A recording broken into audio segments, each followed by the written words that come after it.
ಎಷ್ಟೋ ಸತಿ ಮಕ್ಕಳಾದಮೇಲೆ ಆಚಾರ್ಯ ಇಂಥ ಮಗ ಆಗಿದ್ದಾನೆ, ಏನು ಮಾಡ್ಬೇಕು ಆಚಾರ್ಯ ಅಂತ. ಆಗುವ ಮೊದಲೇ ಎಂಥ ಮಕ್ಕಳಾಗಬೇಕು ವಿಚಾರ ಮಾಡಬೇಕಂತ.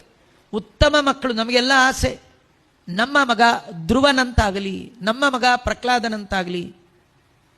ನಮ್ಮ ಮಗ ಧ್ರುವ ಆಗಬೇಕಾದ್ರೆ ನಾವು ಮೊದಲು ಸುನೀತಿ ಆಗಬೇಕು. ಸುನೀತಿ ಅಲ್ಲದವರ ಮಗ ಧ್ರುವನಾಗಿ ಬರಲಿಕ್ಕೆ ಸಾಧ್ಯವೇ ಇಲ್ಲ. ನಮ್ಮಲ್ಲಿ ಉತ್ತಮ ಸಂತತಿ ಸಂತಾನ ಅದು ಬರಬೇಕಂದ್ರೆ ಮೊದಲು ನಾವು ಉತ್ತಮರಾಗಬೇಕು. ನೋಡಿ, ಸ್ವಚ್ಛವಾದ ಸರೋವರದಲ್ಲಿ ಮಾತ್ರ ಹಂಸಗಳು ವಿಹಾರ ಮಾಡುತ್ತೆ. ನೀರು ಕೊಳಕಾದ್ರೆ ಅಲ್ಲಿ ಹಂಸಗಳು ಬರಲ್ಲ, ಅಲ್ಲಿ ಹಂದಿ ಇಂಥ ಕೆಟ್ಟ ಕೆಟ್ಟ ಪ್ರಾಣಿಗಳು ಮಾತ್ರ ಬರುತ್ತೆ.